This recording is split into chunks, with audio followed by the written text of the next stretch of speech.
What is up everyone, Steven here, and today we're doing something a little bit different. I have a Seagate 500 gig hard drive here that has failed, totally failed. It's got tons of IO errors, can't write anything to the disk without it failing halfway through. It's a bit of a problem. So what we're going to be doing is we're going to dismantle it on camera, and I'm going to kind of walk you through all the different components. I looked over there because my phone is over there, and it's going to be shooting a little shot.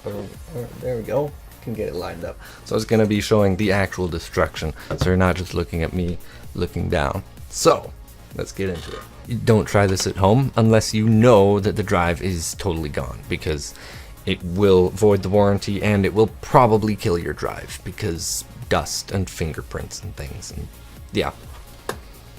But first, I think we should start by removing the controller. So we'll just grab a little something here, and hopefully my phone doesn't go out of focus, because sometimes it does that. That would not be particularly good.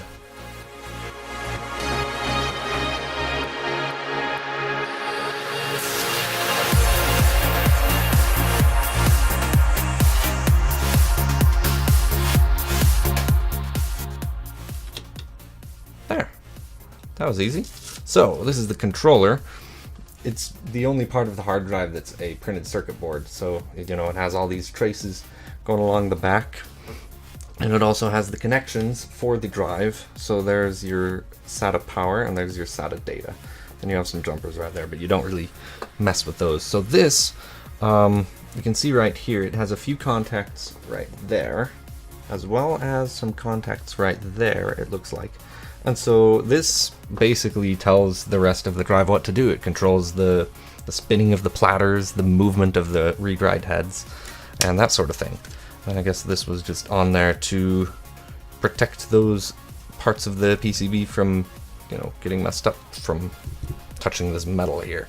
So that's that. Now we will want to take this top off right here, and I think that's about all we can do.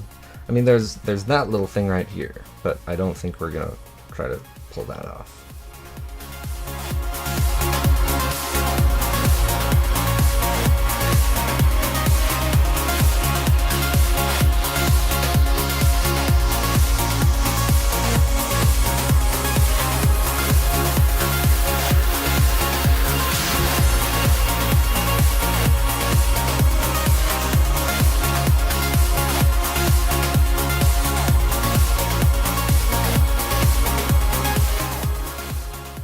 Now that all the screws are out, we'll just pop this off, and then we'll get to the really interesting stuff. Well, in theory, you can pop this off. There we go. And there we have it. So, the interesting thing, so this is a desktop hard drive, right?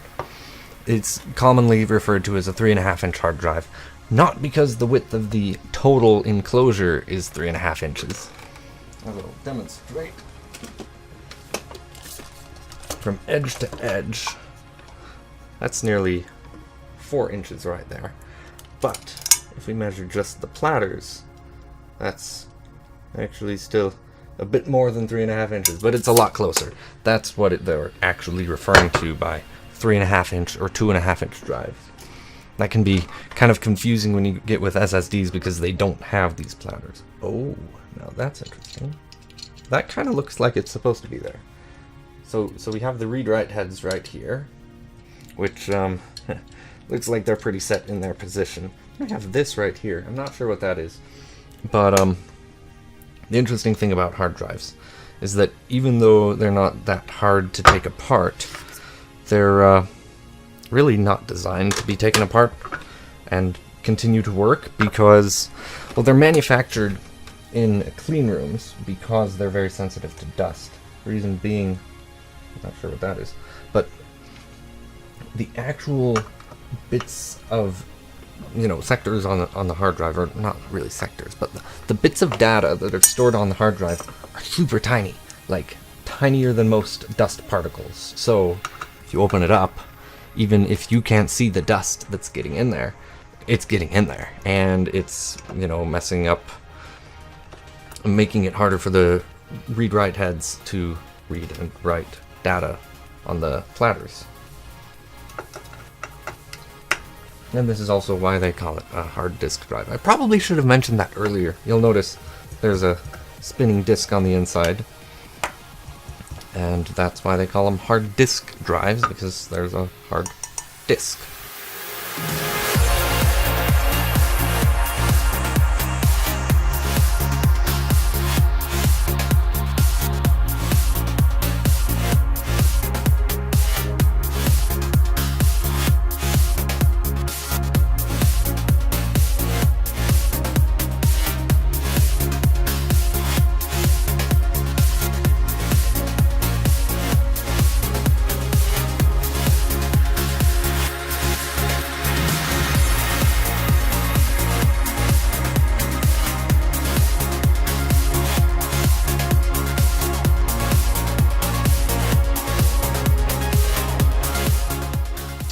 So it looks like that's just attached permanently. Oh, that's awkward. I was really hoping to be able to use both magnets for some stuff, because the interesting thing. So this right here kind of exposes the read-write heads.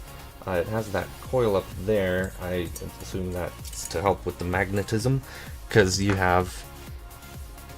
Oh, right. So you have this the read-write heads sandwiched between two magnets, and these are neodymium magnets, if that's how you say it. They're really strong, and that's why I like them.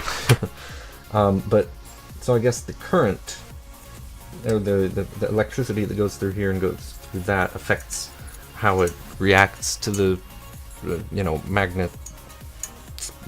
magnets that it's sandwiched between, so that allows it to move around or something. It's also kind of fun to just move it around. Can you hear that? Maybe that's too much fun. Oh, and the phone went out of focus.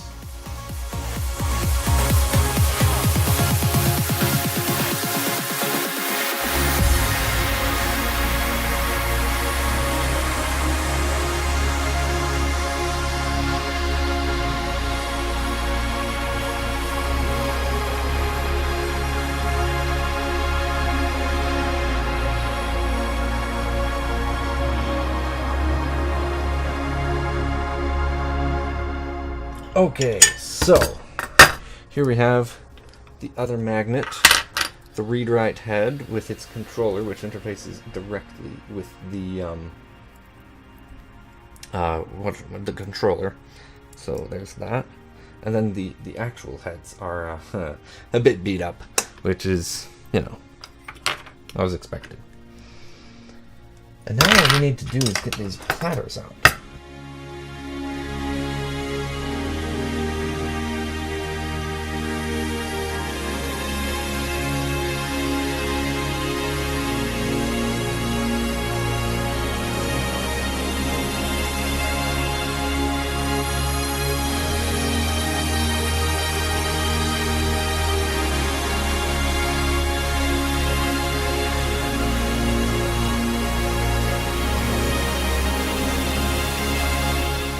Go.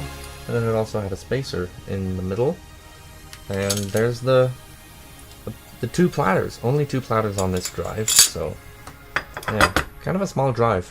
But so the platters, I believe, they're actually made out of a number of materials, but I think the ones that I've dealt with have generally been glass on the inside, but coated in this a very thin layer of reflective and magnetic stuff. Oh, can we get a reflection?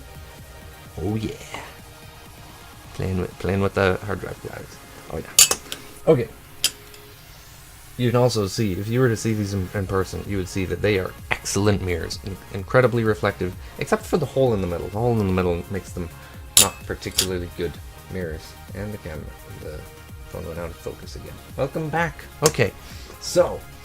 And now we're left with just this shell that is the frame, as well as the motor integrated in there, because I don't see a particularly easy way to get that out.